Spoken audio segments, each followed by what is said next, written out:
California's straight pride is rocked by violence between Proud Boys and LGBTQ+. Protesters from the National Straight Pride Coalition organized a straight pride event over the weekend that ended in violence outside a Planned Parenthood in Modesto, California. Police had to intervene to stop the clashes between the Proud Boys and anti-LGBTQ and anti-abortion far-right groups behind the Proud Boys are the group that was behind the Cathedral riots, and the LGBTQ plus counter-protestors. They called the gathering an unlawful assembly and asked both groups to disperse after they started to throw objects, including a firecracker that ignited a bush. Police wore tactical riot gear and eventually chose to use pepper ball guns to clear out the area. Officers then aggressively pushed the LGBTQ plus activists back to Planned Parenthood's parking area while the police moved the straight pride attendees to Wendy's parking lot nearby behind the police line. The straight pride group had around 30 people while hundreds of counter-protesters came together to voice their dissent against them, thus outnumbering the straight pride protesters.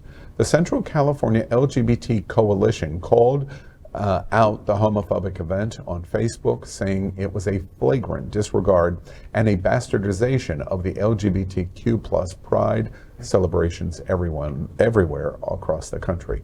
One counter-protester told the Modesto Bee, quote, "We have two armies to go up against when we stand up for our rights. We have to deal with the cops attacking us, and we're about to get a second wave of right-wing extremists. We're fearful of them attacking us as well," end quote. The police arrested 3 people and detained 4. And of course the issue here is it's a political stunt to call it straight pride. So Proud Boys knew exactly what they were doing. As far as I know, this is the first time where violence is actually broken out, because they've done this in Modesto for, I think this is the 3rd time that they've done it. Fourth time, but the first time where we have seen violence, and a reflection of where we are in the country, I think, today. Have you ever been to Modesto? It's a very ugly, sad place, okay? And this explains why something like this would happen. You know, I mean, this is the 4th time that it happened, like we just said. And, you know, the police did nothing to help. They just sprayed pepper bullets at LGBTQ plus folks, not at the other folks. So, I mean, nobody got arrested, but I mean, straight pride, really? Isn't life straight? Like, why would you need a straight pride? That right there is just basically just going, screw you, LGBTQ folks, and doing it without a permit or anything. What did you expect was going to happen? Yeah, well, Proud Boys did that about America too on January 6th. Yeah, so it's the same strategy. Yeah, but you know what? Look, guys, this is what it comes down to. All right, we really have to start stepping into a place of acceptance, and acceptance for their crazy. They want to accept us for who we are. We have to accept them for exactly who they are. And if they want to have a parade, I don't need to even attend. If just like they protest our parades, okay, let's protest their parades. And I mean, there are laws, right? There are laws. And right now we're seeing that around the country, the sentiment towards LGBTQ is not, in a favorable setting, right? A favorable way, light. And so we must be prepared. If we're going to protest, we need to be smart about how we're going to do this so that we're backed legally, so we can go to the highest court and we can fight.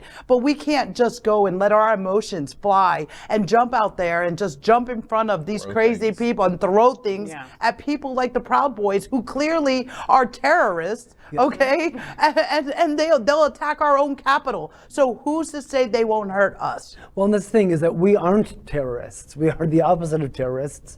We're a peaceful, loving people, as Holly Near used to sing. And these people are not, so if we respected them, that's one thing, but they just want us gone. Yeah. We could all just get along if we just accepted the fact that we would all be here at the same time. We could all coexist, but they don't want us. They don't want to coexist. They don't want us to breathe. I don't want to get along with them. I just simply don't want to give them any of my energy. Yeah. To your point about not being reactive, but instead being proactive, I think we have elections coming up. That's where we can go to actually voice our needs and not responding to Proud Boys. Let's focus our Yeah, and we energies. just had midterm elections, and most of our community didn't even come out to vote. Yeah, very small number actually in terms of the turnout. I'm curious because I'm a little surprised at the table of the reaction of this event at Straight Pride.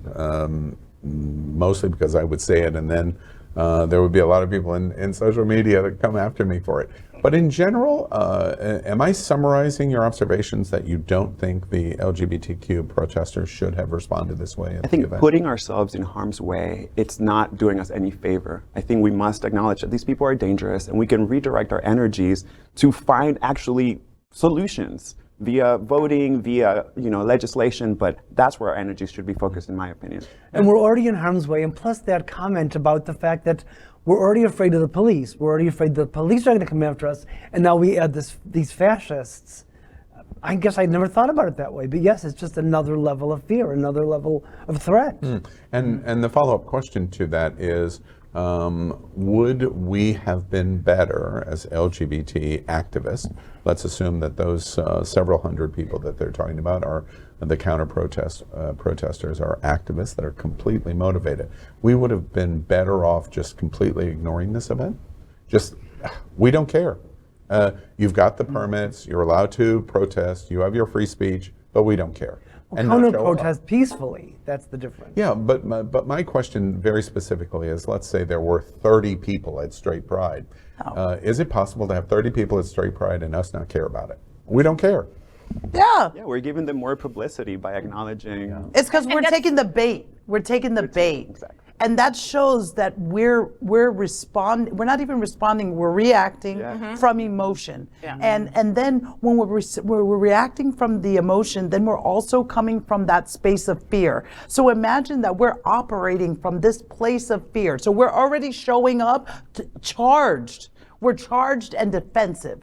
So all it takes is one comment, which we know is going to be there, right? We already know we're going to hear, oh yeah, you fag, get out of here, go back to where you come from, whatever, all those combative type of language. But we already know that. So why are we giving them our energy? Because the real fight, like you said, is going to be during the elections right now. Yes. And we're already seeing it. We're seeing it as women. Yeah. We're seeing it as LGBTQ. We're seeing it as people of color. I mean, this is an all-out war on our civil rights and our safety as Americans. So we really have to get our emotions out of this and maybe start meditating so we can figure out how to do this,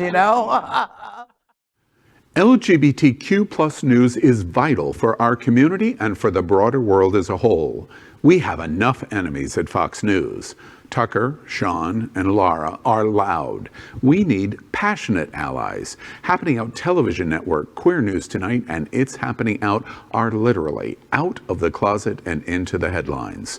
Our community needs your support. Like this broadcast and subscribe now to ensure the growth of the entire LGBTQ plus community.